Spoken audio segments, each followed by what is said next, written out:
Hi, and welcome to Auxano Bytes. Before we begin, a small insight on Auxano. We are a venture capital firm focused on investing in growth stage businesses. With the sector agnostic investment approach, we have a deep skin in the game and drive growth in our portfolio companies. While increasing our investors' wealth, we aim to enable and empower entrepreneurs' vision into reality. In conversation today with us, we have business leader Ms. Suchismita Burman, founder of Be Inspired. Having over 2 decades of experience working across consulting, corporate, HR, center of excellence, and talent business advisory roles across industry sectors. She has worked with top level management personnel across geographies. Having led multiple change management interventions and people transformation goals, she is a proficient leader in defining linkages to business impact areas and people plans. As a coach, she is driven by purpose to build people capabilities, harness human potential, and explore possibilities of mind. A minimalist practitioner, NLP master, and certified life coach with a niche in performance coaching and personal brand building. We look forward to having conversation with her on the topic of mental health and its impact around the startup ecosystem. We warmly welcome you, Ms. Suchismita Burman, to the Auxano Bytes podcast. Thank you so much, Dr. Archit, and it's a pleasure to be here with you. And I look forward to having a great and meaningful conversation. Okay. Let me start this conversation with a very intriguing question, which is we live in a times where opportunities to succeed are immense. Still, founders and C-suite executives have this insatiable need of going fast, thinking that the only way to succeed is to grind yourself to the bone. What are some of the factors which lead to such a mindset? And it's a possible and important question for the session. See, I will tell you this from my experience, and this is true, be it in the entrepreneurial space or, like you said, even at a leadership in mature organizations. It's really about that mindset, right? Now, if I contextualize it in a founder-driven space, as an entrepreneur, the discovery and build-up process for the right product market fit is not an easy one. The pressure is very high to create a competitive advantage, to stand out, and that too quickly. And why this happens is because an entire ecosystem is getting measured on, and that can become a benchmark to go after. And that actually gets to that point where everything becomes about speed. So I wouldn't necessarily isolate the problem as an individual problem. It is really about understanding the ecosystem and what we continue to measure and what we need to reward for becomes a driving factor, because there are so many businesses which takes time to scale. Correct? Because at the end of the day, everybody wants to succeed. Everybody wants to scale. But the question becomes, what role models am I really looking at, right? Is it really becoming a unicorn, or is it really about being a profitable business? It comes down to that. What is it that you're in the business for, and what is it that you are measuring yourself on? Because there are so many case studies of founders and examples of startups that have become successful, but through failures. But do we celebrate those more, or is it just about access to capital and hence able to really look at how much can you push the capital? So it's a self-serving cycle that actually drives that mindset. Well, so talking about the mindset, you have spent more than a decade as an HR business leader. You would have seen promising professionals leaving the organizations to start their career in entrepreneurship. What are some of the key attributes you have observed over the years which motivates founders to take risks? And do you think that this attributes relates to the mental health issues which they face in the future?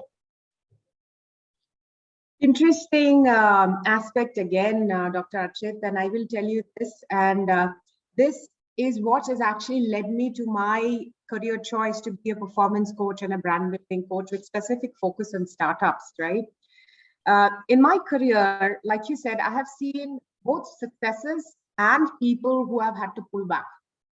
Now, coming back to those points about what you said, saying, it finally came down when I spoke to a few of those people, and I continue engaging with some of these top performers who have gone on to create certain aspects of product or services that they built in and started startups. It came down to personal mastery, Dr. Archit. What I have realized is that they have a tremendous focus in building a shift in their attitude and mental makeup. Okay. And what they do very well is they make the shift from placing everything, all the importance on results, they alter the emphasis on the processes and factors that set up the best chances for success. It is really about a shift from always on external validation to more awareness and a conscious practice of inner substance and strength of character. Why is this important? Because when you choose to become an entrepreneur, it's not by fluke, it's a conscious choice that people make. So a lot of thought process actually goes into it. And that's where that internal drive or motivation as to what do I want to build? What would create value, right? That drives the decision. Plus, the people who have done it well are the ones who have actually done a very good risk planning for at least 2 years as a preparatory process. The third aspect, which I've seen some of these people do very well, they actually have a very strong network of support system, right? Yeah. It's not by chance, they really stay invested in it. And what they do is they don't necessarily get scared to be vulnerable. There's no question like a silly question. And some of these people actually put it to good use, right? And they're very welcoming of the support and they know how to use the support, right? That is also a skill. Now, when you talked about the mental health, that also I have seen in promising individuals, right? And there are people, so they have been on a journey, let's say for 5 to 6 years. They have gotten so close to that product or that idea, it's very difficult for them to plug it off. And that's where the mental health issues really get to them, right? Because mental health issues is also about knowing your trigger and knowing when to really ask for help or pull off or be conscious about it, right? I have also seen situations where there is one person that I know of, for 3 years, he cut himself out from social circles completely. And his whole thing 24/7 was only about how can I really bring this product up, right? He was in his own mind. So after 3 years, when he had to change track, it was impossible for him. Actually went through a lot of withdrawal symptoms because of this, because he had lost his social circles. He had lost his social skills. He didn't know what else to do. And that's where, when you talk about mental health, it becomes extremely important, and it's a responsibility of the ecosystem to actually help this awareness among founders and entrepreneurs, right? Because otherwise it becomes, again, it goes back to the point that we were discussing. It is a self-serving ecosystem, but we have to make sure that the ecosystem is actually working for the long-term benefit of the people who are in it. Exactly. So I think the biggest takeaway would be having a circle who understands the entire process and the journey. So you always have somebody to whom you could at least talk and get an idea on how what to do next if Yes, you are on the crossroads. absolutely. And it is about consciously cultivating it, because everybody wouldn't know what you need. You have to make that effort. And that's where being vulnerable and having that mindset and not taking too close to yourself becomes an extremely important process. Great. I think now this leads to the third point, which is one thing at a time is what we all have been taught, but seldom do we see at practice in the startup ecosystem, especially to the founders who often deal with multiple issues revolving around business. Since you are a minimalist practitioner, what are some of the methods to overcome such a mindset? Okay, and it's unique that you bring out this aspect of I being a minimalist practitioner. And yes, it's true. And as I focus on my coaching process, I see some of this, I use some of these techniques to help people, and some of them who actually practice it are seeing shifts. But I will start by acknowledging the fact that when startups, in a startup environment, you are having to do everything is a reality, right? And resisting that or saying that, no, you have to do one thing at a time, it's theoretical, it doesn't work. So first, a minimalist practitioner, what he or she does is accepts the reality. Because minimalism is about a mindset shift. And that starts from accepting your reality. But what you do with that reality is where the practice really comes in. So let's now put it in the context of a startup, right? So what happens is that when you're actually creating so many things at one time, it is about creating space, and then in that space, correct? And that's where adopting a minimalist mindset is life-changing, because what it does is that it actually allows you to practice saying no. And when you say no, it frees up time and energy that really need your attention. It is the classical thing of what needs your attention, what is most important, what can you delegate, right? And what it does is that it will help the founders and entrepreneurs to actually find out where is it that their skills and strengths and impact really lie. Where is it there is an opportunity to co-create, to delegate, right? In certain situations, you may not have the opportunity to co-create. You have to do everything on your own. But at least when you do that practice of saying no, it is akin to actually practicing the art of prioritization. Yeah. What it will do, it is going to actually allow you to get into a mindset of letting go, right? Because that's where a lot of us who are actually on ideation stage, we spend so much of time on just one element of it. We're not ready to move on to the other stages that need to be done. The practice of minimalism actually teaches that. How do you let go? So the ask is not to stay in a refractory period for too long. What is a refractory period? It is a period when you actually have a thought, you stay with that thought so long that it can become a trait or a temperament that can get harmful. Right? That's where a minimalism practitioner actually knows it so that he or she breaks away from it. So you adopt small personal habits, right? And it could start from how you really breathe correctly so that you're always in the momentum that allows for creativity and thoughts of possibilities. You start saying no, you start letting go. You start becoming more conscious of the relationships, right? What a minimalist seeks to eliminate negative relationships. That is in favor of positive relationships that can help him or her, help the business, help the cause, right? That means cutting out on people that can bring you down and replacing it with people who can raise you up. Right? It is about networking. It's about conscious networking. It's about using social capital. Minimalist mindset would also really talk about the emotional baggage, right? Because that's the most difficult thing to do away from. The moment you do that, again, I go back to the previous point, it frees you up. It is about harnessing the possibilities, right?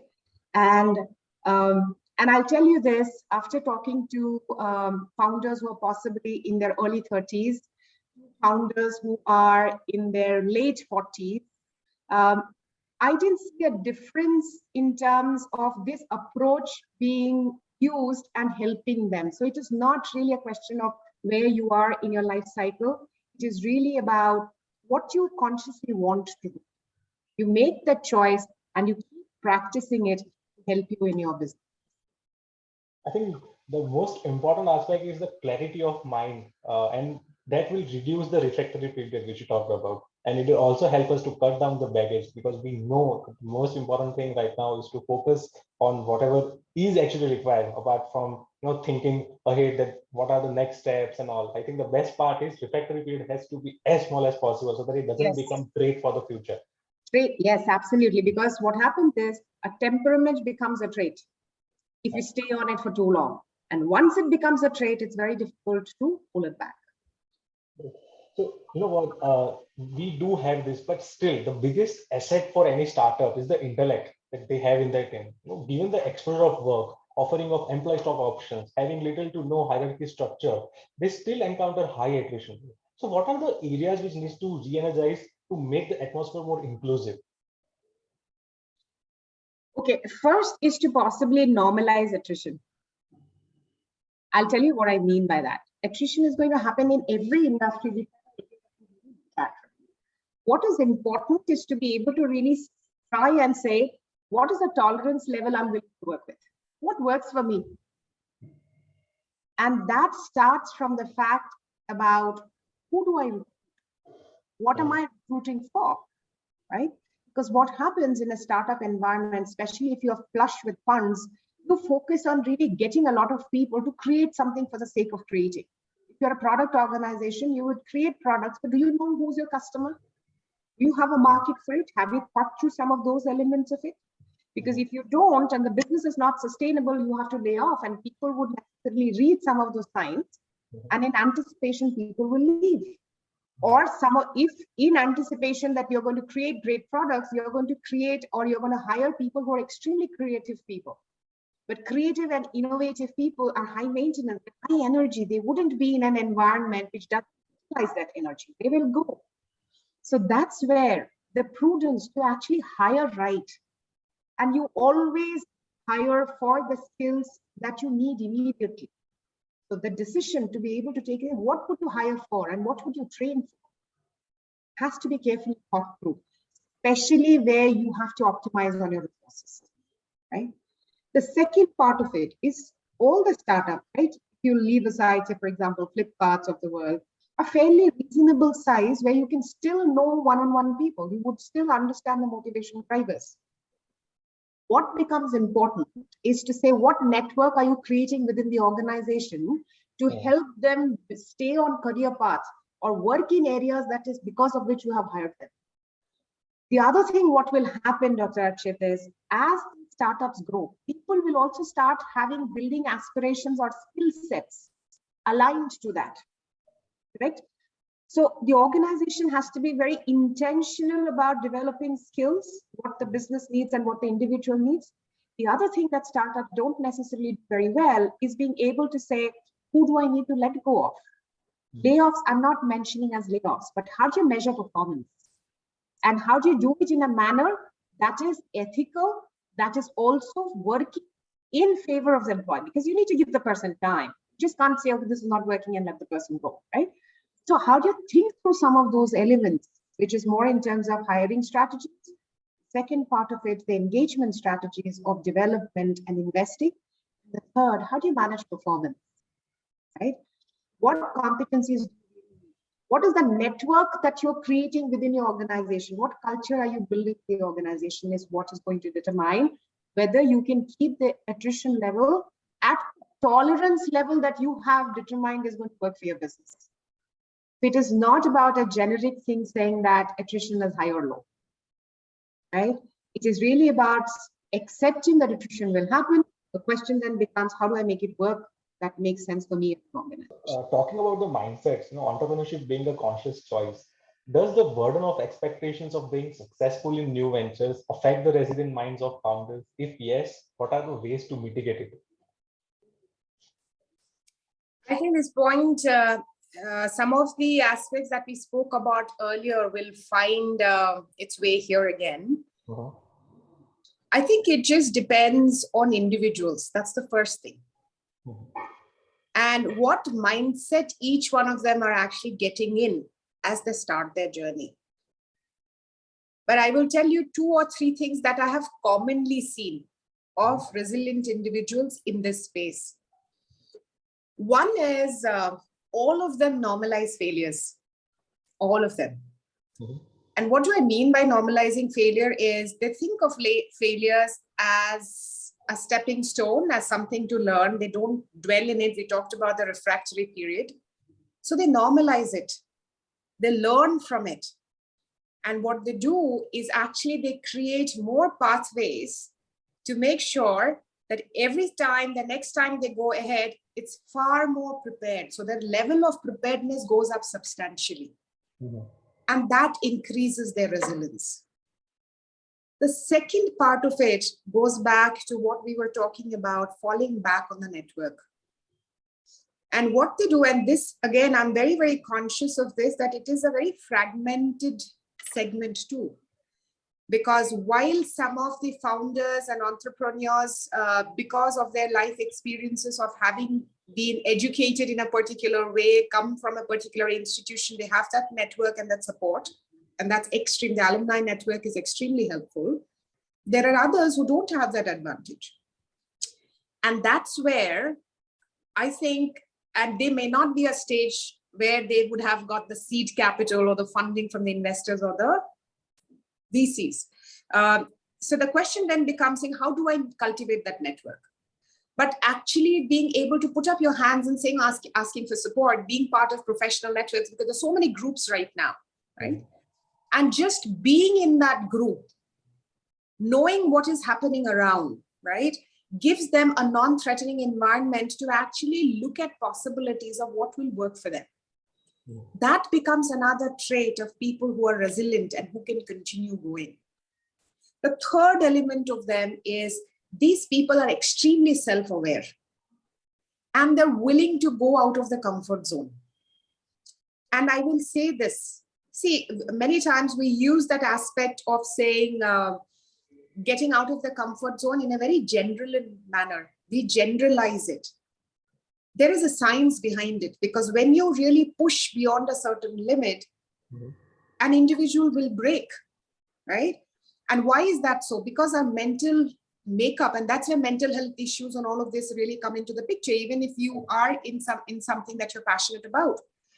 That's where what these people do very well, or the resilient people, through that sense awareness, they actually always stay in that zone of optimal stretch. What is the zone of optimal stretch? This is where they are not comfortable enough to really grapple with the unknown and try and put their creativity and innovation to get a structure around it. But it is not so far-fetched that they are just at the deep end of the pool, because then you are not being resourceful. And that's what I have seen. And that's, as I coach people, right? The people who are more resilient have a natural way of knowing and constantly staying in that. So these would be the three things that I would say that resilient people can do and continue to practice in order to make sure they're always in that zone where they are up and they're positively placed. We have talked about this network, and also investors play a very important role in the ecosystem as well. So point being, the startups and the investors are two sides of the same coin, right? Rather, it's a new powerful marriage. So how can founders communicate with their investors more effectively and coherently about the issues they face while building a company? And again, this is where it comes down to the three pillars. Okay, the three-pronged approach of you have to tell a story finally. But the question is, you have to tell a story with a context and with data. And you have to tell a story that is credible. Correct? The question then becomes is, where do you start? And the starting is really a sense of deep understanding and relationship and trust. And many times, and that's what larger organizations are built on, and constantly they're working through it, right? We all hear about trust and relationships is actually driven by that, right? Now, when you are actually approaching it from that aspect and you're telling a story, you psychologically get the investor or the VC invested in your cause, because that's the most important thing. Because if the person is not invested in that cause, how that conversation would go, or asking for help, or the issues may not necessarily be on a solutioning mode, but it can become a fact or a blame game kind of situation, correct? In order to stay away from that, a good strategy to adopt, like I said, it's about the relationship, tell the story, back it up with data. Don't go in with so much of data that the person is actually lost as to what is it that you're really looking for, right? And that comes to clarity of mind of where have you started from, right? So when you got the funding, when you went with a certain thought process, you went with certain goals, start there. So for example, if you have come and got Series A funding, and let's say you actually, one of the elements of that funding was about creating a culture and management processes and systems, and you have challenges there. Start with that, saying, this is where I have a problem. This was my goal. And then be clear about what is your ask. Many times we stay in the problem and we're not clear about what we want the investors to do. So there are three ways to look at it, right? Either you say, I have a problem, I'm keeping you informed, and here are the things that I'm doing to help or solve the problem, aligned, not aligned. That's one strategy. The other is to say, things are not okay. I need your help and advice. The third is to say, things are absolutely in the red. I need you to intervene. And this clarity can come in once you are able to keep yourself out of the picture. Many times when the founders and the entrepreneurs too, they make it about themselves.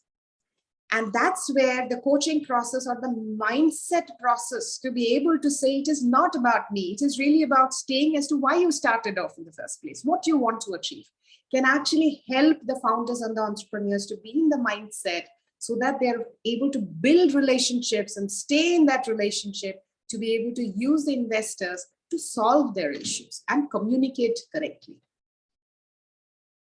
We talked about how founders they face the issues and how they are at the part of startup ecosystem. We have talked about investors also, but there are third people, and that is the people itself. There is a stigma of that startups being a one-way funnel. When one starts their journey, it's presumed that they will not get back to the professional career. Isn't this in itself a wrong notion? As in, why shouldn't setting up a startup be considered as a part of one professional's career instead of as some ambiguous segment of work? How much does this have to do with professionals and startups facing mental pressure? Dr. Ashit, I wouldn't agree wholeheartedly saying that it is discounted. Okay. I think what happens, and organizations are changing because startups is about an idea. It's about a creation. It's about innovation. It's about all of that, right? It's about value creation. I don't think any organization worth its while would be okay just to ignore it. What becomes important is how do you pitch that experience back? If you pitch that experience back to say, oh, I did something because I wanted to, it was my problem, I tried to solve it, it did not happen, and now I'm back. What is the impression that I will get? That I'm possibly hiring somebody who's unclear about why he took a certain decision, right? And is wanting to come back because of a sense of security. While that is okay, everybody would want to hire somebody for a certain specialty that you come in for. And that becomes a responsibility to be able to project it in an authentic manner. And if that is so done, no organization today would ignore it. The second element is to set right the expectation. What happens is, suppose there has been a startup, you have been in a startup environment, it did not go as per expectation. Aligning your mindset to be able to say, now if I'm going to go back to the corporate, what is it that I will expect there? Correct? Having that clarity, that thought process, and having a fair conversation during that stage of hiring or recruitment process is an important element where that experience can be integrated into the corporate setup. Because if the expectation is that the corporate setup is going to completely be shifted because of this experience, it won't happen. Correct? It is about an integration, an adaptation both ways. And that's where how you project it. What do you want to say for the reasons? What's your specialty? What do you bring to the table? That becomes the individual's responsibility to project. And organizations are always on the lookout for the right talent, right? And they will do the fitment in their organization hierarchy and structure. And they will make certain adjustments too. Then it becomes a question of these individuals, whether you're okay with that or not. We have talked about people, founders, and investors, right? Now, this is a very personal favorite question that what is the analysis, your analysis of post-COVID working culture and the paradigm shift to hybrid work model? There is a tussle between professionals getting more freedom in hybrid model, but at the same time, it often leads to inefficiency in their work as per employer's point of view. So what is at the core of this situation? Core of the situation, if you ask me, is really about choices and freedom to exercise the choice. And there you have two entities, individuals and a larger employer entity where they belong, for the which they are getting paid for. It's a contract. It's a financial contract, right? So the way I think about this hybrid work model is, it is here to stay across sectors. If you really look at the technology sector to that sense, or if you look at it abroad, right? If you look at sales roles, it was always hybrid. If you see consulting roles, it was hybrid. People used to be at a client's place 5 days a week, come back home at the end of the week. Sales people are out on the job. Technology folks always had the flexibility to be able to really look at. So I will keep that part of it a little aside. Now comes the traditional sector where you don't have a choice, correct? Those will come back to really working in the factories or the manufacturing setup, all of those, correct? Now, if your question is related to the startup ecosystem, right, and this environment, will it have an impact? The answer is yes, right? Let's take a an example of a creative individual who has an opportunity to work with a startup, allowing him or her to work from anywhere against possibly an organization providing him or her the same opportunity. Will the person choose this? The answer is yes. Right? And as a result, what I will say is, I think as individuals and organizations, we have to start being comfortable to be able to say the choice can be either. Then the question becomes, how do I make that choice work so that it works for both? And in certain cases, when it is not negotiable, like I said, because the nature of the work demands. The other thing that employers can do, and I think it is important for individuals also to understand, is why it is important to work in a co-located area. What are the advantages of it? What do you miss out when you don't do that? How much ever you do that, Dr. Rachit, I will tell you from my experience, till those individuals feel it's an intrinsic need, they will not buy into it unless you make that as a policy, which becomes more like a push and pull strategy. So the way to do this is there is no one way. You have to constantly keep balancing and based on the context, take a decision that works and make the individuals as a part of the decision-making process. I think, bringing employees as well in the decision-making process would actually impact the outcome. That what exactly do we need? Is it a hybrid model? Let's say it can be different models as well. But I think inclusion of the employees also in the decision-making will definitely help, I think. Well, then this brings to end of our today's podcast. I have indeed got myself enriched with understanding of importance of having coach in startup ecosystem, and the viewers could also get insights on the essence of coach in their onward journey. We thank you, Ms. Burman, for taking time out to share your insights on sensitive topics revolving around mental health issues of the startup ecosystem. Thank you so much. It has been amazing to be here in conversation with you. And I must say some of the questions have been very well thought out and it allowed for a good conversation. I hope it is useful and helpful for the community that we are trying to reach out to.